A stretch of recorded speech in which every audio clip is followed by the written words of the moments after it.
I watched the headlights cut through the pre-dawn darkness as I pulled into the empty parking lot. 4:30 in the morning, and I was meeting a complete stranger at a Tim Hortons off the highway. The kind of thing that would have worried my late wife, Sarah. But Sarah had been gone 3 years now, and some things you just have to do alone. The man was already there, idling in a black SUV with Alberta plates. I could see him checking his phone, illuminated by the blue glow. He didn't know who I was. Didn't know that the motivated seller he'd been dealing with had no right to sell anything at all. My hands were steady on the wheel, but my heart wasn't. Because the person who'd been lying to this man, who'd forged documents and spun stories, was my own nephew, the boy I'd taught to fish, the kid who used to fall asleep on my couch watching Hockey Night in Canada. But I'm getting ahead of myself. Let me start where it really began. 3 weeks earlier, I was splitting wood behind my house in Barrie when Derek's truck pulled up. That alone should have been my first warning. Derek never just dropped by. He lived 2 hours away in Toronto, and our relationship had become the kind where we saw each other at Christmas and maybe one awkward summer barbecue. Uncle Tommy. He came around the side of the house with that big smile, the one that used to be genuine when he was 12. Beautiful day, eh? Derek. I set down the axe and wiped my hands on my jeans. Wasn't expecting you. I know. I was up this way for work and thought I'd stop in. How are you doing? House looks great. I'd learned to be cautious with Derek over the years. He'd had some problems in his 20s. Nothing serious, just the kind of bad decisions young men make when they think they're invincible. He'd straightened out, supposedly. Got married to Vanessa, got a job in real estate development, bought a nice condo. I'm managing, I said. You want coffee? Actually, yeah. That'd be great. We sat at my kitchen table, and I noticed he was dressed nicer than usual. Pressed shirt, fancy watch. His phone kept buzzing, but he ignored it. So listen, he said, stirring sugar into his coffee. I wanted to talk to you about something. About the cabin. My cabin. Our cabin, really. The place up near Huntsville that my father had built in the 60s. 40 acres of pine and birch, a small lake you could swim across, and a log cabin that had hosted 4 generations of family summers. Sarah and I had spent countless weekends there. After she died, I'd barely been able to drive up, but I paid the taxes, kept it maintained. It was all I had left of those good years. What about it? I asked. Well, it's just sitting there, right? And the taxes on that property must be, what, $5,000 a year now? Plus maintenance, insurance. You're not using it. I go up sometimes. Uncle Tommy, you've been up there once in 3 years. I checked with Mrs. Henderson. He meant the neighbor who kept an eye on the place. Look, I'm not judging. After Aunt Sarah, I get it. But that place is just draining money, and it's going to need serious work soon. The roof, the foundation. I deal with properties like this all the time. It's not for sale, Derek. I'm not saying sell it. I'm saying let me help manage it. I've got connections. We could rent it out, cover the costs, maybe even make some income. Or, if you ever did want to sell, I could handle that too. Family rate, obviously. He slid a business card across the table. Derek Morrison, property development consultant. I'll think about it, I said, which was my polite way of saying no. That's all I ask. He drained his coffee and stood. Listen, there's some paperwork I'd need you to look at eventually. Just giving me limited power of attorney for property management. Nothing major. I'll send it over. He was gone before I could tell him I wasn't interested in any paperwork. That night, I couldn't sleep. Something about the conversation felt wrong. Derek had never cared about the cabin before. As a kid, he'd complained about the mosquitoes and the lack of Wi-Fi. And this sudden concern about my finances? I got up and made tea, staring out at the dark street. The house was too quiet. That was the hardest part about losing Sarah. Not the big moments, but the small ones. No one to talk things through with at 2 a.m. The next day, I drove up to Huntsville, 2.5 hours north, watching the landscape change from suburban sprawl to actual wilderness. The cabin looked the same as always. Weathered logs, green metal roof, the porch where Sarah used to read in the mornings. Mrs. Henderson had been keeping the path clear. Bless her. I let myself in and stood in the main room, breathing in the familiar smell of pine and old wood smoke. Everything was exactly where we'd left it. Sarah's collection of vintage Life magazines on the shelf. The cast iron pan we'd bought at a yard sale 30 years ago. The couch with the wine stain from that one New Year's Eve. I spent the day there, checking the property, making notes. The roof was fine. The foundation was solid. Derek had been exaggerating, or he had no idea what he was talking about. I was locking up when Mrs. Henderson called out from her yard next door. "Thomas, good to see you." We chatted for a while, the usual small talk about weather and family. Then she said something that made my blood run cold. "By the way, that young man who was here last week, the one with the camera and the measuring tape, friend of yours?" "What young man?" "Tall fellow, maybe 40. Said he was doing an assessment for you. Took lots of pictures, wrote everything down. I figured you'd hired him for the repairs your nephew mentioned." I kept my voice steady. "When was this?" "Tuesday." "No, Wednesday. He was here most of the afternoon." I thanked her and drove home in silence, my mind racing. Derek had sent someone to assess my property, without asking me, without telling me. That evening, I did something I'm not proud of. I went through Derek's social media. His Facebook was full of the usual stuff. Pictures of him and Vanessa at restaurants, vacation photos, inspirational quotes about success. But his LinkedIn was more interesting. His job title changed every few months. His property development consultant company had been registered 6 months ago and had no website, no reviews, nothing. Then I found Vanessa's Instagram. Lots of designer handbags, expensive dinners, bottles of wine I couldn't pronounce, and a photo from 2 weeks ago. Her at a casino in Niagara Falls, champagne glass raised, caption reading, "Feeling lucky tonight." I sat back in my chair. They were spending money they didn't have, and suddenly, my cabin looked like a solution to their problems. The next morning, the paperwork Derek had mentioned arrived by courier. I opened it carefully, reading every word. It wasn't about property management. It was a transfer of deed. All the legal language, but the bottom line was clear. I would be signing over my cabin to Derek for estate planning purposes. There was a note attached in Derek's handwriting. "Hey, Uncle Tommy, just sign where the tabs are and send it back. This will make everything easier down the road. Trust me." Trust him, right. I spent that night barely sleeping, thinking about what to do. Call Derek? Confront him? But confronting him meant admitting I didn't trust him, meant burning whatever was left of our family relationship. And maybe I was wrong. Maybe this was some legitimate estate planning thing I didn't understand. But Sarah's voice was in my head, the way she'd always seen through people's nonsense. "Tommy, when someone tells you to just sign something without explaining it properly, you run the other way." The next day, I drove to the legal office in town. Patricia Chen had handled Sarah's will and knew me well enough to speak plainly. "Thomas, this document is transferring ownership, period," she said, looking over her reading glasses at me. "There's nothing here about management or estate planning. If you sign this, the cabin is his." "Can he even do this? Just send this to me?" "He can send anything he wants. Doesn't mean it's legitimate unless you sign." "Has he been pressuring you?" I told her everything. The visit, the assessment, the paperwork. Patricia's expression darkened. "I'm going to be direct with you. This looks like he's trying to steal your property. I've seen this before, usually with elderly clients whose families think they're too old or too confused to notice. I'm 67, not senile. I know that. But does Derek know that? Or is he counting on you being grief-stricken and trusting?" That hit harder than I expected. "What do I do?" I asked. "Don't sign anything. And let's do some digging. I have a friend who's a private investigator, used to be RCMP. If Derek's planning something, we need to know what." I left her office feeling sick. This wasn't supposed to be my life. I was supposed to be the guy who went fishing on weekends, who helped neighbors with their snow clearing, who maybe took a cruise someday like Sarah had always wanted. Not the guy hiring private investigators to spy on his own nephew. But here we were. The investigator's name was Bill Morrison. No relation to Derek, thankfully. He was a big guy, probably my age, with kind eyes and a firm handshake.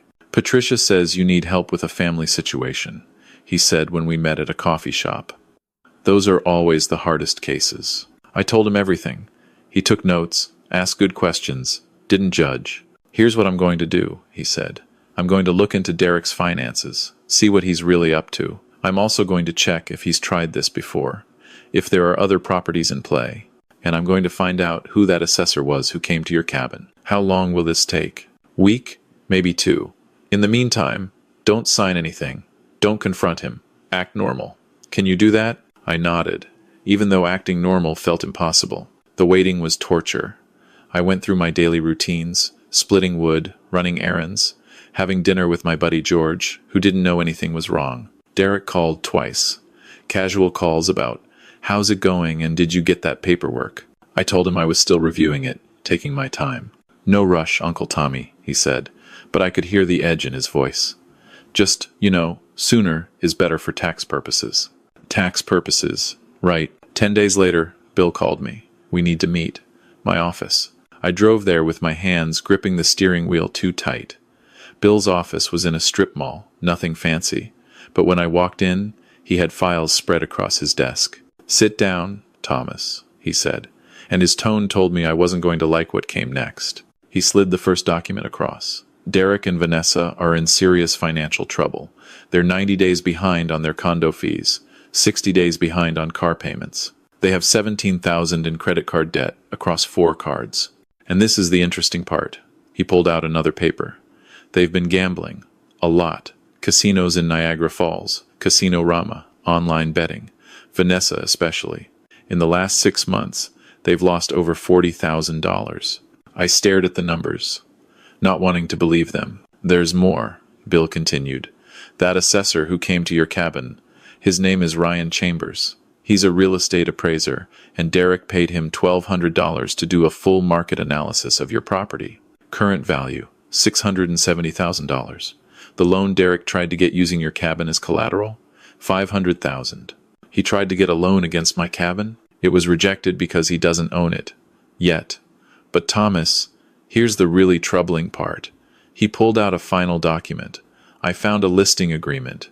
Derek was planning to sell your cabin. He has a buyer lined up.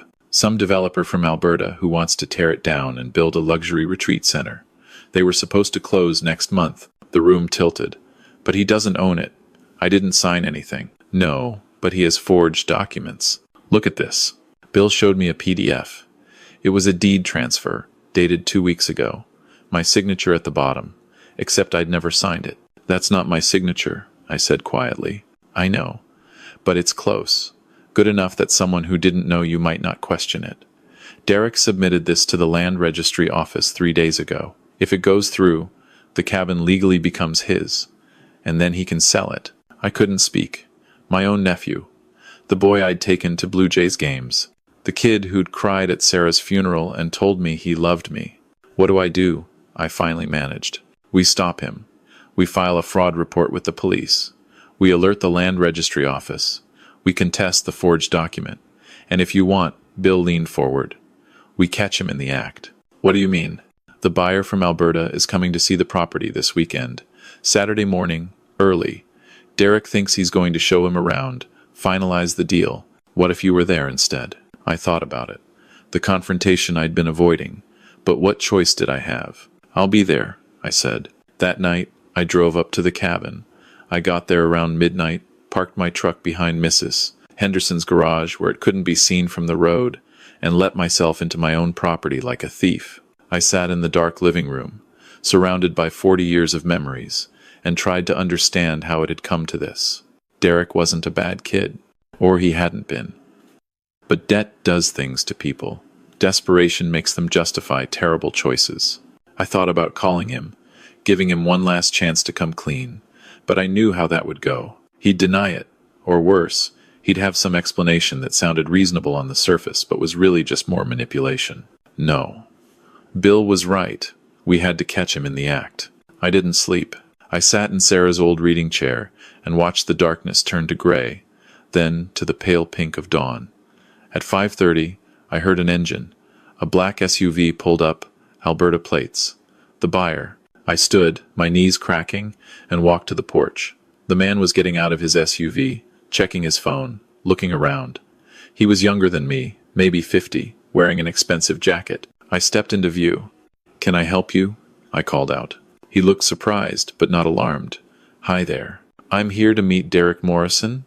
We have an appointment at 6. "Derek Morrison," I said slowly, And what exactly are you meeting about? Now he looked confused. About the property. We're finalizing the sale today. Are you? Are you the neighbor? I'm Thomas Morrison. I own this property. His confusion deepened. I don't understand. Derek said he was the owner. We've been negotiating for 3 weeks. Derek is my nephew. He doesn't own this cabin. He never has. The man's expression changed, realization dawning. Oh, God.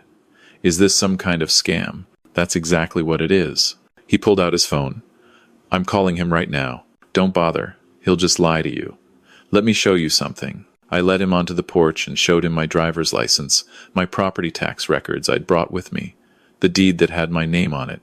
The real deed. I've already paid him a $50,000 deposit, the man said, his face pale. He said it was to secure the sale, cover legal fees. You need to call your bank and your lawyer right now. And then you need to call the police. We were standing there, both of us on our phones, when Derek's truck came roaring up the driveway. He jumped out, saw me, saw the buyer, and froze. For one moment, his expression was pure panic. Then he recovered, putting on that big smile. Uncle Tommy, what are you doing here? I didn't know you were coming up this weekend. Cut it, Derek. Cut what? I was just showing Mr. Kowalski here around the property. You remember we talked about renting it out? We both know that's not what this is. I pulled out my phone and showed him the forged deed transfer. You tried to steal my cabin. You forged my signature. You were going to sell it out from under me. His face went through several emotions: denial, anger, calculation. Finally, he landed on defiance. You don't know what you're talking about. That's a legitimate estate planning document. I was trying to help you. By selling my property to a developer for $600,000? By keeping the money yourself while I had nothing? Mr. Kowalski stepped forward. I want my $50,000 back. Now. Derek's mask slipped. I don't have it. What do you mean you don't have it? It's invested. I can get it back. It'll just take a few weeks, maybe a month. You gambled it away, I said quietly. You and Vanessa. You're in debt up to your eyeballs, and you thought my cabin was going to save you. He looked at me then, really looked at me, and I saw the scared kid underneath all the lies. Uncle Tommy, I'm sorry. I'm so sorry. We're in trouble. Real trouble. I didn't know what else to do. You could have asked me for help. Instead, you tried to steal from me. You wouldn't have understood. You'd have judged me. I'm judging you now, Derek. You lied to me. You forged documents. You were going to take the one thing I have left of Sarah and sell it. Do you have any idea what this cabin means to me? His eyes filled with tears. I know. I'm sorry. I'm so sorry. Mr. Kowalski was already on the phone with his lawyer. I could hear him describing the situation. Words like fraud and wire transfer and police report. Uncle Tommy, Derek said, his voice breaking. Please, don't press charges.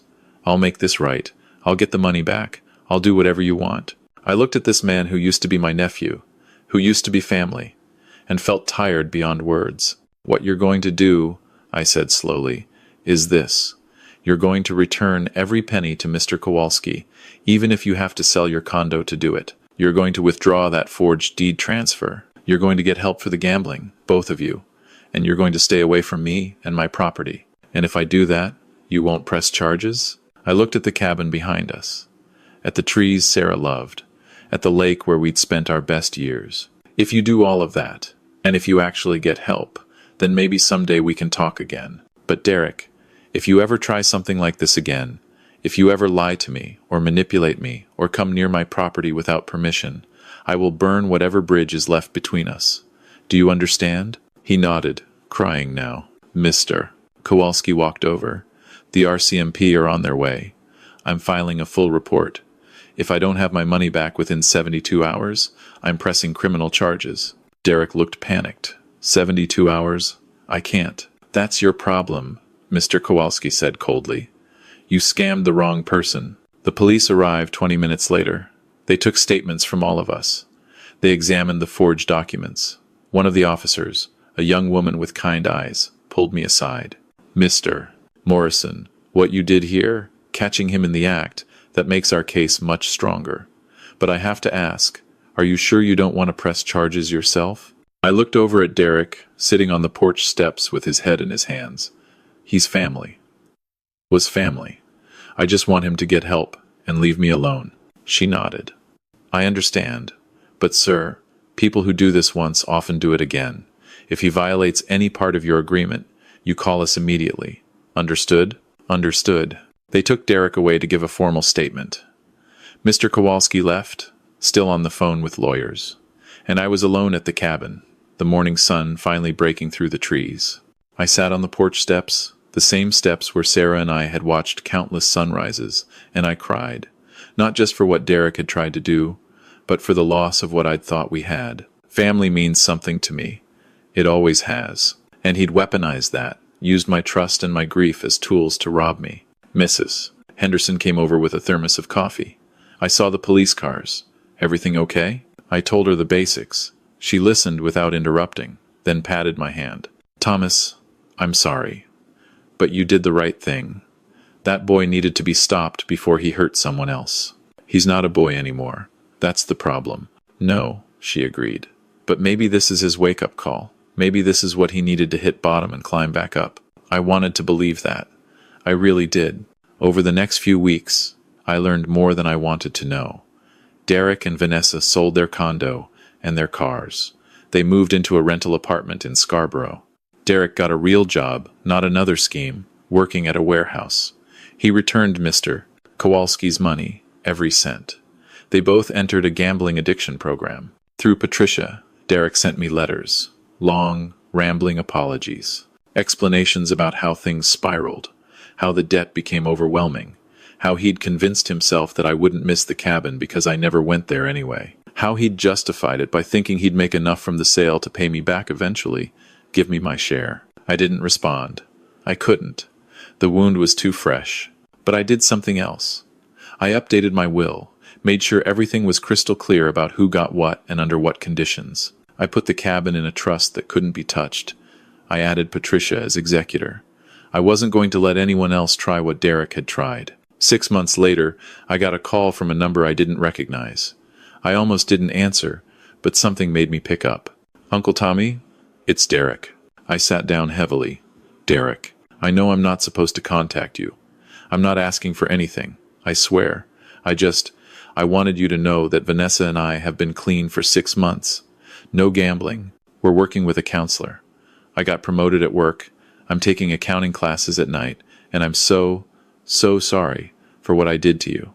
I didn't say anything. "I know sorry doesn't fix it," he continued. "I know I betrayed you in the worst possible way, but I want you to know that I think about it every day, about what I almost did, about what I would have destroyed. And I'm trying to be better. I'm trying to be the person you thought I was when I was a kid. Why are you telling me this, Derek? Because you deserved better from me. And because, I don't know, maybe someday, years from now, we could talk again. Not like before, but maybe just talk, if you ever wanted to." I thought about it. About the boy who used to help me stack firewood. About the young man who'd stood beside me at Sarah's funeral. About the desperate, broken person who'd tried to steal my property. "Derek," I said slowly, "I hope you get your life together. I really do. But that relationship we had? That's gone. You killed it when you forged my signature. Maybe someday, way down the road, we can have something new. But it won't ever be what it was. Do you understand that?" "I understand." His voice was thick with tears. "Thank you for not pressing charges. Thank you for giving me a chance to make things right with Mr. Kowalski. Thank you for being better than I deserved. Take care of yourself, Derek." "You too, Uncle Tommy." I hung up and sat in silence for a long time. The thing about betrayal is that it changes you. I'd always been the kind of person who trusted first, questioned later. Sarah used to say I saw the best in everyone, sometimes to a fault. But now I'm more careful, more guarded. I check documents twice. I ask questions. I trust, but I verify. Is that better or worse? I don't know. Maybe it's just realistic. Last month, I went up to the cabin for the first time since that morning. I brought George with me, had him help me do some repairs. We spent a weekend there, fishing and drinking beer, and not talking about anything important. It was good. The cabin still smells like pine and wood smoke. Sarah's magazines are still on the shelf. And now there's a new lock on the door, good deadbolts, and a security camera Mrs. Henderson helped me install. I'll probably never see Derek again. Maybe at a funeral someday, his or mine. Maybe we'll nod at each other from across a room full of people we used to know. Maybe he really will get his life together, become someone worth knowing again. But I learned something important through all of this.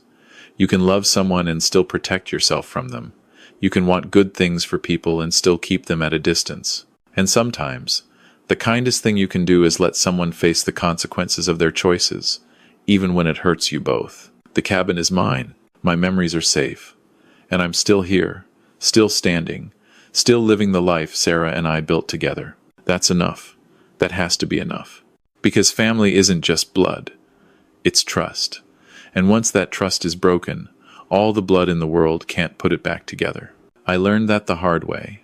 At 67 years old, sitting on my porch at 4:30 in the morning, watching a stranger show up to buy something that was never for sale. But I'm still here.